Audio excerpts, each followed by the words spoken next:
उत्तर प्रदेश के मुखिया योगी आदित्यनाथ के दिशा निर्देश पर जिस तरीके से यूपी पुलिस धर्मांतरण मामलों को लेकर अश्मिता ऑपरेशन चला रही है, उसी क्रम के अंदर बीते शनिवार को डीजीपी राजीव कृष्णन और आगरा के पुलिस आयुक्त दीपक कुमार ने एक बड़ा खुलासा किया था। एक ऐसा खुलासा जो बलरामपुर के छांगू से भी बड़ा नेटवर्क दिखाई दे रहा है। अब इस नेटवर्क में एक नया खुलासा आज ही शनिवार के ही दिन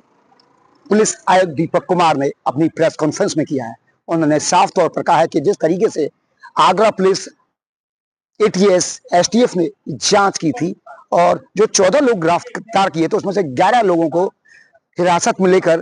तफ्तीश की जा रही थी, उनसे पूछताछ की जा रही थी। उसमें आयशा और अब्दुल रहमान ही नेटवर्क के मुखिया थे और अब इन गैंग के तार सीधे सीधे कहीं ना कहीं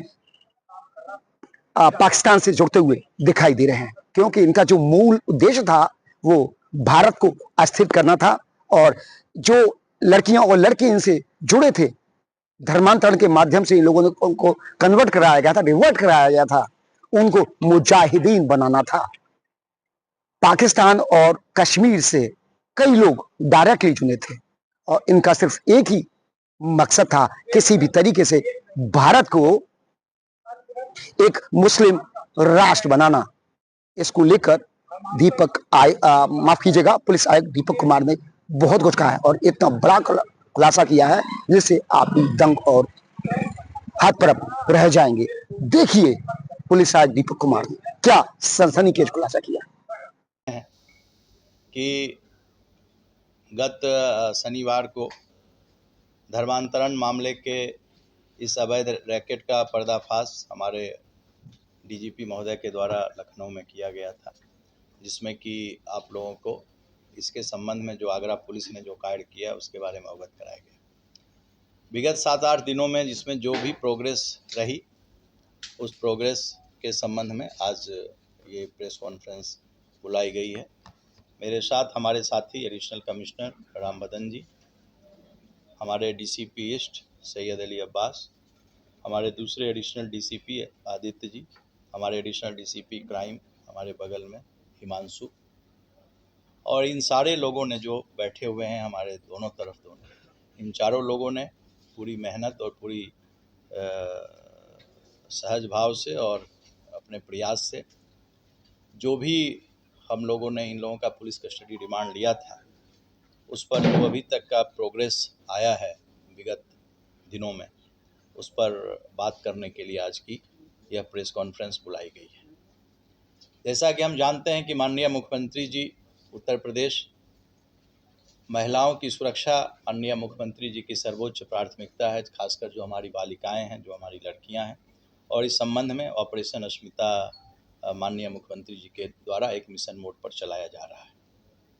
इसी क्रम में डीजीपी महोदय और एडीजी एलओ के निर्देशन में आगरा जनपद के सदर थाना क्षेत्र की 2 हमारी बालिकाएं भाटिया परिवार की वो चली गई थी, जिस संबंध में उनके द्वारा पहले मिसिंग रिपोर्ट लिखाई गई। तत्पश्चात उसमें मुकदमा धारा 87, 111(3), 111(4) ये बीएनएस की धाराएं और 3/5 उत्तर प्रदेश विधि विरुद्ध धर्म संपरिवर्तन प्रतिषेध अधिनियम के तहत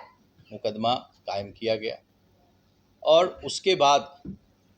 इस मुकदमे को, चूँकि इसकी गंभीरता को देखते हुए, इस मुकदमे को साइबर क्राइम में ट्रांसफ़र किया गया, जिसकी विवेचना वर्तमान में साइबर क्राइम थाना की इंस्पेक्टर रीता यादव के द्वारा की जा रही है। इस मामले में अभी तक पुलिस के द्वारा 14 लोगों को गिरफ्तार किया गया है, जिसमें कि आयशा उर्फ एसबी कृष्णा को गोवा से, शेखर रॉय उर्फ अली हसन कोलकाता, ओसामा कोलकाता, रहमान कुरैशी जो हमारा शहर आगरा का रहने वाला है, अबू तालिब खालापार मुजफ्फरनगर का रहने वाला, रितबानिक उर्फ इब्राहिम, ये भी एक कन्वर्टी था जो कि कोलकाता का रहने वाला था, जुनैद कुरैशी जयपुर का, मुस्तफ़ा उर्फ मनोज ये दिल्ली का, मोहम्मद अली ये जयपुर का रहने वाला था, ये भी एक कन्वर्टी है, अब्दुल रहमान निवासी मुस्तफ़ाबाद, ये ओरिजिनली रहने वाले फिरोजाबाद के थे, ये भी एक कन्वर्टी हैं। जुनैद कुरैशी निवासी मुस्तफ़ाबाद, अब्दुल्ला निवासी मुस्तफ़ाबाद, ये इनके लड़के थे। अब्दुल रहीम ये मुस्तफ़ाबाद। इस प्रकार 14 लोगों को हम लोगों ने गिरफ्तार किया। इन 14 लोगों में 11 लोगों को पुलिस ने 10 दिन के लिए पीसीआर पर सस्टेन इंट्रोगेशन के लिए, इनके पास जो डॉक्यूमेंट्स मिले, इलेक्ट्रॉनिक डिवाइसेस मिली, उसके बारे में जानकारी के लिए, और डिफरेंट जगह पर, चूँकि ये लोग रहने वाले थे, जैसा कि मैंने आपको बताया कि पश्चिम भारत में गोवा से लेकर पूर्वी भारत में कोलकाता तक के इनके तार थे, तो उसके लिए इन लोगों को 10 दिन का हम लोगों के द्वारा police custody remand sustain interrogation के लिए इनका लिया गया। ये जो ग्रुप है, ये पूरी तरह से एक संगठित अपराध के रूप में यह ग्रुप कार्य कर रहा था। ऑर्गेनाइज्ड ये एक सिंडिकेट था, और इस ग्रुप का जो मुख्य संचालक था वो अब्दुल रहमान, जो कि पूर्व में रहने वाला फिरोजाबाद का था, और 1990 में यह खुद कन्वर्टेड, इसने अपना परिवर्तन किया था। वो आज के समय में इसका मुख्य संगठनकर्ता था। इसके अलावा गोवा की जो हमारी महिला है एसबी कृष्णा उर्फ आयशा, ये गोवा से इसको लीड करती थी, और इसमें जितने भी, इसमें जो भी यंग जो लड़के और लड़कियां जिनको कि इन्होंने धर्म परिवर्तन के लिए प्रेरित किया और उनको धर्म के उसमें परिवर्तित किया, ये सभी यंग लड़के थे। ये सब जेएनजी जिसको आजकल हम लोग कहते हैं कि नए जनरेशन के लड़के थे, और सब 14 साल 15 साल की उम्र से इसके बारे में देखना शुरू किए, और 15 साल से 26 साल के लोग इसमें थे जो कि परिवर्तित हुए, चाहे वो लड़के हों चाहे लड़कियाँ हों। अब्दुल रहमान के बारे में मैंने बताया कि ये 1990 में फिरोजाबाद का रहने वाला था। फिरोजाबाद से उसने आगरा कुछ दिन काम किया, आगरा के बाद वो मुंबई चला गया, फिर वो दिल्ली आया और उसने 90 ईस्वी में धर्म परिवर्तन कर लिया था। वर्तमान समय में वो मुस्तफ़ाबाद में रहता था। ज्ञातव्य है कि कलीम सिद्दीकी, जिसको कि उत्तर प्रदेश की एटीएस ने 2021 में गिरफ्तार किया और जिसको कोर्ट के द्वारा आजीवन कारावास की सज़ा हुई, उस कलीम सिद्दीकी का यह अन्यतम सहयोगी था। और इसके घर जब पुलिस के द्वारा रेड की गई थी, तो इसके यहाँ धर्म परिवर्तन क्यों ज़रूरी है और उससे संबंधित जो भी पुस्तकें थी, जो साहित्य थे, वो काफ़ी ज़्यादा मात्रा में इसके पास से मिले थे। ये जितने भी अभियुक्त पकड़े गए, या जो भी बालिकाएं जिनको कि हम लोगों ने वहाँ से निकाला, रेस्क्यू किया, वो सारी बालिकाओं से जब बात की गई तो बातचीत में जो कॉमन चीज़ें थी, वो कॉमन चीज़ें ये थी कि इन सबके संबंध आयशा से थे, जो गोवा की रहने वाली हैं, और दूसरा अब्दुल रहमान, जो कि मुस्तफ़ाबाद दिल्ली में रहता है और जो कलीम सिद्दीकी का अन्यतम सहयोगी था। उत्तराखंड के देहरादून से, उत्तर प्रदेश के बरेली, अलीगढ़, रायबरेली, हरियाणा के झज्जर और रोहतक की लड़कियां जिनको कि धर्म परिवर्तन के लिए उकसाया गया और बहकाया गया, उन सभी से हम लोगों के द्वारा जो इंट्रोगेशन की गई, उन लड़कियों को जो इनके जंजाल में फंसे हुए थे धर्म परिवर्तन के गिरोह में, उसको उत्तर प्रदेश पुलिस ने माननीय मुख्यमंत्री जी के निर्देश पर हम लोगों ने उसको रेस्क्यू किया, उनको बचाया।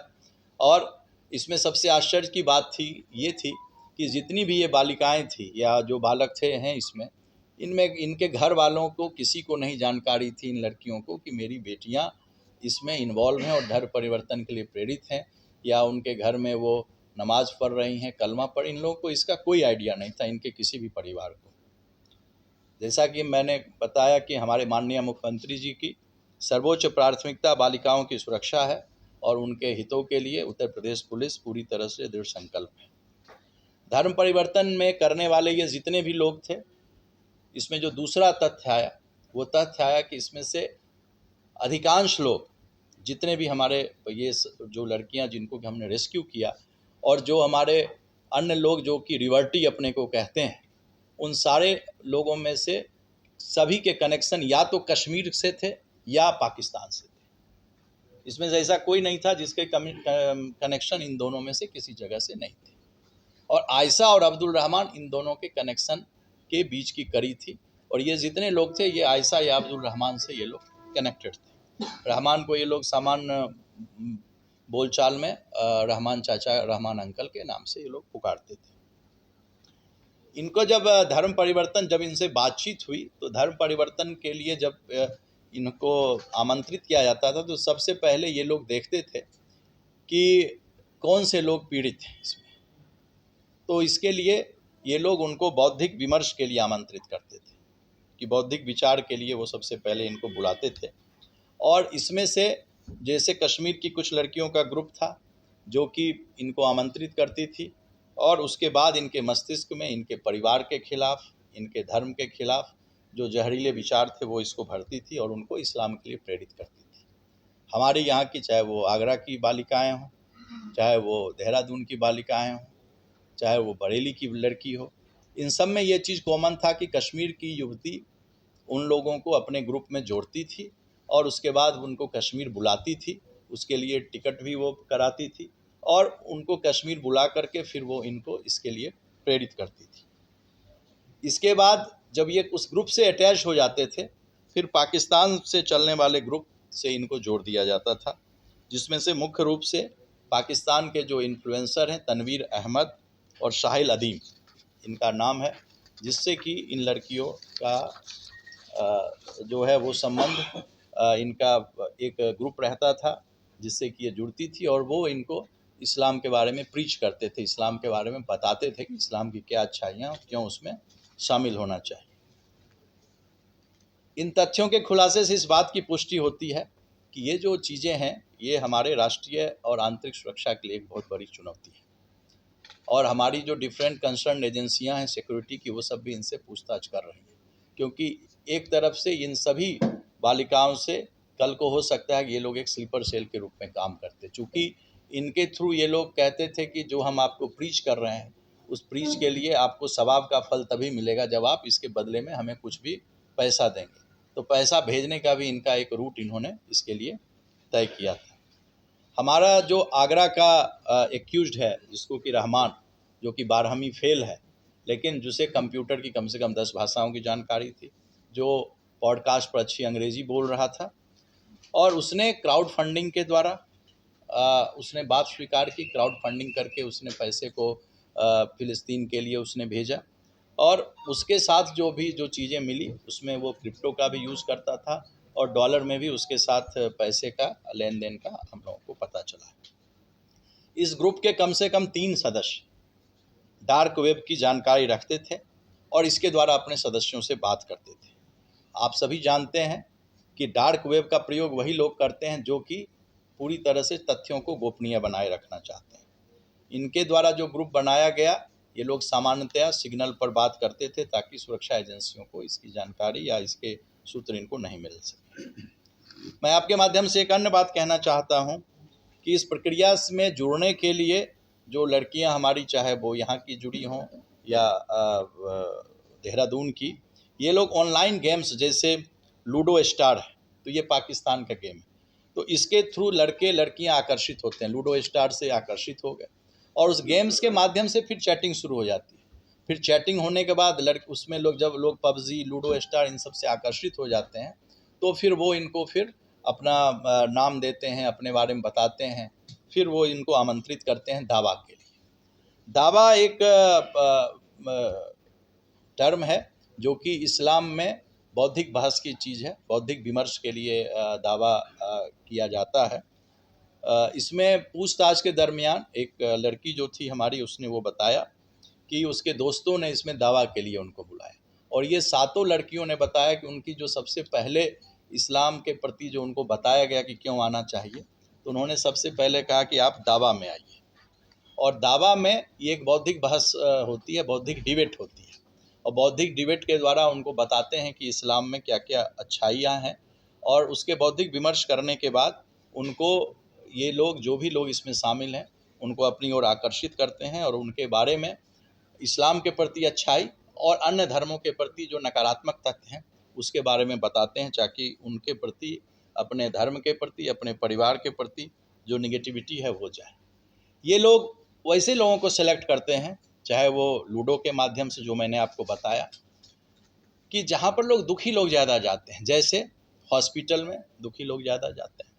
थाने में दुखी लोग जाते हैं, न्यायालय में दुखी लोग जाते हैं, या पार्क में सेकेंड हाफ में कुछ लोग देखते हैं जो वहीं बैठे रहते हैं, क्यों बैठे रहते हैं, तो ऐसे लोगों को ये सेलेक्ट करते हैं, और जमात में जब ये जाते हैं तो फिर दावा के लिए इनको बुलाते हैं, एक बौद्धिक विमर्श के लिए बुलाते हैं, और उस बौद्धिक विमर्श के द्वारा ये इस्लाम धर्म के बारे में उनको बताते हैं कि कैसे धर्म परिवर्तन करें और कैसे आपको इससे फ़ायदा हो। इसके अलावा जो असंगठित क्षेत्र के मजदूर हैं, खासकर एनसीआर के क्षेत्र में या सूरत या और जो बड़ी जगह हैं, इन जगहों पर जो इनसे पूछताछ में जो चीज़ें आई हैं, तो दावा के माध्यम से इन असंगठित क्षेत्र के जो गरीब और मजदूर हैं उनको भी ये बुलाते हैं और उनसे इस पर विमर्श करते हैं, उनको बताते हैं कि आप यदि हमारे धर्म में आएंगे तो आपको ये फ़ायदा होगा, और इसका वो उनको फिर धर्म के बारे में झांसा दे करके उनको ये परिवर्तित कराते हैं। जो लोग भी इस तरह का धर्म परिवर्तन करते हैं, इन लोगों को ये रिवर्टी नाम देते हैं, और आपको बहुत सारे माइक्रो ब्लॉगिंग साइट्स पर जब आप जाएंगे तो ऐसे रिवर्टी ग्रुप आपको मिलेंगे। ये लोग कन्वर्टी शब्द नहीं कहते हैं, रिवर्टी शब्द। देश के युवाओं युवतियों को बरगलाकर, बहला फुसलाकर, उनका ब्रेन वॉश कर धर्मांतरण की तरफ धकेला जा रहा है। अब्दुल रहमान और गोवा की आयशा, ये दोनों ही लोग हिंदू थे। जहां अब्दुल रहमान फिरोजाबाद का रहने वाला था, 1990 में चलकर उसने धर्म परिवर्तन किया, जिसे यह लोग रिवर्ट कहते हैं, और 1990 के दशक से ही यह एक ऐसे गैंग से जुड़ गया जो हिंदुओं को भड़काने के बाद धर्मांतरण कराता है, और बाद में इसके तार कहीं ना कहीं किसी भी तरीके से देश को अस्थिर करने में जुट जाते हैं। इनका सिर्फ एक ही मूल उद्देश्य है, किसी भी तरीके से हिंदू युवकों को, युवतियों को, ऐसे हिंदू युवक युवतियां जो परेशान रहते हैं, जो पुलिस से परेशान है, जो प्रशासन से परेशान है, जो भटके हुए न्यायालय में दर दर की ठोकरें खाते हुए दिखाई देते हैं, या जो असंगठित क्षेत्र से आते हैं, गरीब हैं, उनको ये लोग निशाना बनाते थे और उनको किसी भी तरीके से अपने झांसे में लिया करते थे। रोजगार के बहाने ये लोग उनको फंसाने का काम करते थे, और जिस तरीके से इनका नेटवर्क 6 से अधिक राज्यों में चल रहा था, और इनके तार सीधे पाकिस्तान से जुड़ते हुए दिखाई दे रहे हैं। इनका क्योंकि मकसद सिर्फ एक है, भारत में अस्थिरता फैलाना और भारत के अंदर आतंकी घटना को अंजाम देना, और जो युवा हिंदू से मुस्लिम बनते हैं उनको मुजाहिदीन के तौर पर लाना और कश्मीर में भेजना एवं अन्य कंट्रीज में भेजना। और जो इसकी फंडिंग थी यूनाइटेड स्टेट, कनाडा एवं अन्य राष्ट्रों से आ रही थी, और आगरा की जो 2 बहनें थी उनको भी इसी तरीके से आगे बढ़ाया जाना था। और इनका जो काम है, जो इनको फंसाने के बाद में ये लोग एक बैठक करते हैं, और उस बैठक का नाम भी बहुत अजीब है। पुलिस आयुक्त दीपक कुमार ने बताया कि दावा के तहत, दावा में एक बैठक आयोजित की जा रही है और इनको चुनौती दी जाती है, धर्मांतरण को लेकर खुली बहस की जाती है, और जब ये लोग, जो युवा आते हैं, हिंदू युवक युवतियां, वो हार जाते हैं, और एक ऐसा इनको ख्याल बताया जाता है, ऐसा झांसा दिया जाता है, एक ऐसी आकृति दिखाई जाती है कि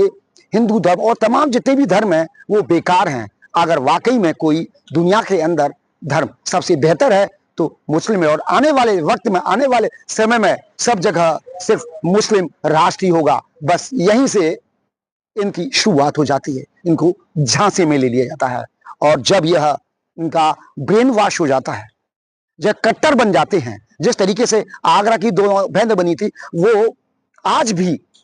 नमाज अदा के लिए अड़ी रहती दिखाई देती है। उनका लगातार उत्तर प्रदेश सरकार के माध्यम से उनकी काउंसलिंग की जा रही है। बहुत सी और लड़कियां हैं उत्तर प्रदेश के अंदर, बरेली है, रायबरेली है, देहरादून से लड़कियों को उठाया गया, और पूरे उत्तर प्रदेश में कई जनपदों से युवतियों को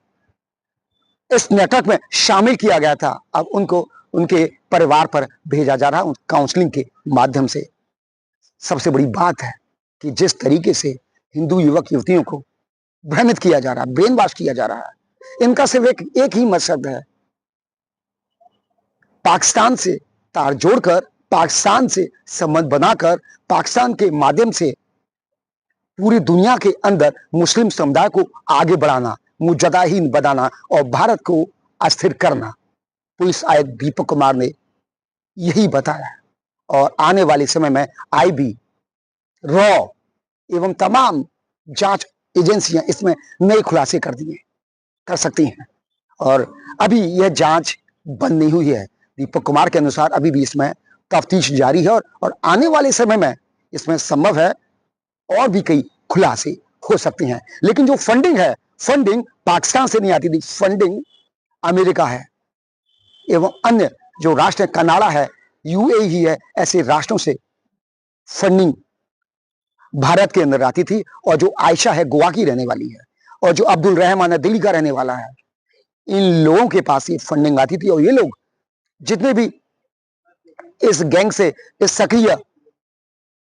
समूह से जुड़े हुए हैं, उनको ये पैसा मुहैया कराते थे। आज तक के लिए इतना है। अपने साथी सत्येन के साथ प्रदीप रावत, आगरा।